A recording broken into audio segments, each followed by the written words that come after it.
Assalamualaikum warahmatullahi wabarakatuh. Nama saya Jidan Abdul Mutakin. Di mata kuliah Antropologi Sosial ini, saya akan membahas tentang etnografi. Etnografi. Etnografi berasal dari kata etnos, yaitu bangsa atau suku bangsa, dan graphein, yaitu lisan atau uraian. Istilah etnografi sebenarnya merupakan istilah antropologi. Etnografi merupakan embrio dari antropologi. Lahir pada tahap pertama dari perkembangannya sebelum tahun 1800-an. Etnografi juga merupakan hasil catatan penjelajah Eropa tatkala mencari rempah-rempah ke Indonesia.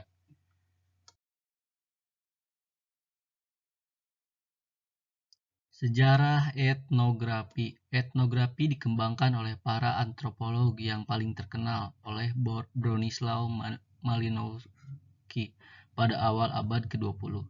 Tetapi secara bersamaan, sosiolog awal di AS banyak yang berafiliasi dengan Chicago School mengadopsi metode ini juga karena mereka mempelopori bidang sosiolog perkotaan. Sejak itu, etnografi telah menjadi pokok metode penelitian sosiologis, dan banyak sosiolog telah berkontribusi untuk mengembangkan metode dan memformalkannya dalam buku-buku yang menawarkan instruksi metodologis. Selanjutnya, jenis-jenis penelitian etnografi. Pakar metodologi Kurzweil telah mengidentifikasi berbagai jenis penelitian etnografi, termasuk sejarah kehidupan, autoetnografi, etnografi baru, etnografi feminis, etnografi media elektronik, fotografi, video, audio, dan sebagainya. Namun pada prinsipnya metode penelitian ini dapat dibagi menjadi dua kategori, yaitu etnografi realis dan kritis.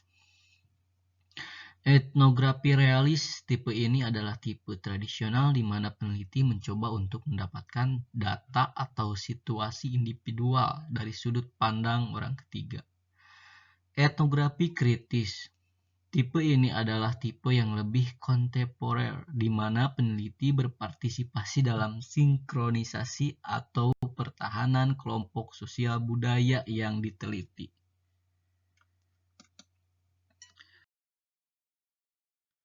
Ciri khas etnografi. Penelitian etnografi memiliki ciri khas, yaitu penelitian bersifat holistik, integratif, description, dan menggunakan analis kualitatif dalam mencari sudut pandang yang semula. Native point of view. Teknik mengumpulkan data dilakukan dengan menggunakan observasi, partisipasi, dan wawancara secara terbuka dan mendalam, sehingga penelitian etnografi memerlukan waktu yang lama.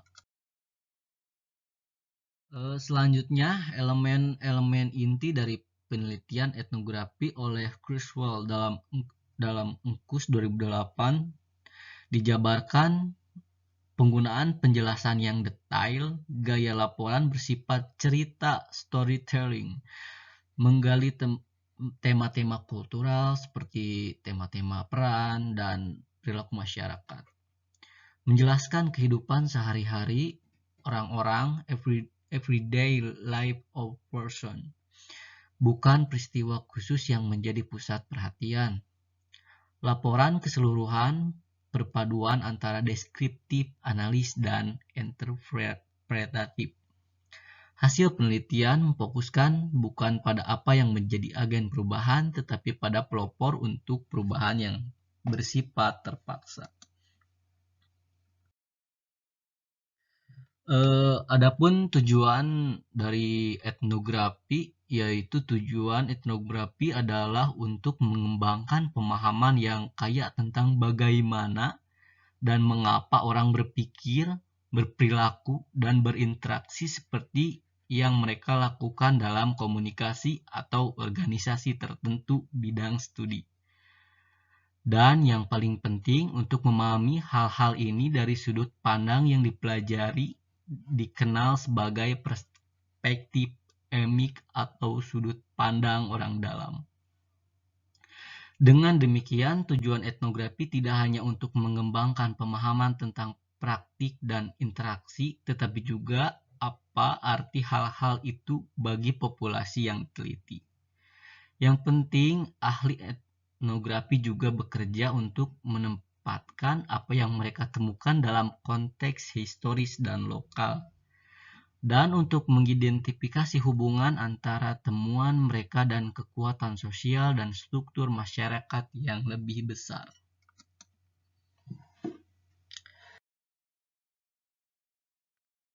Adapun contoh penelitian etnografi yang diambil dari karya Donald Wiebel yang berjudul Sebuah Etnografi Klinik Aborsi.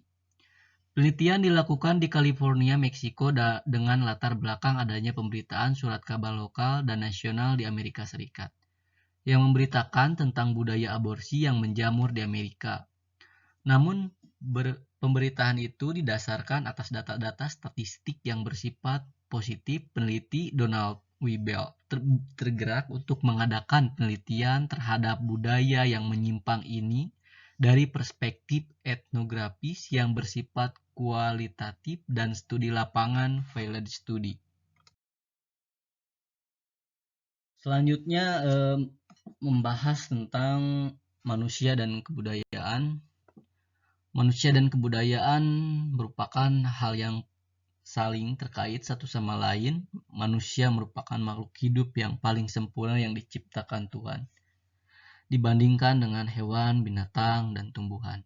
Di sisi lain, manusia adalah makhluk sosial di mana manusia itu hidup berdampingan dan saling membutuhkan.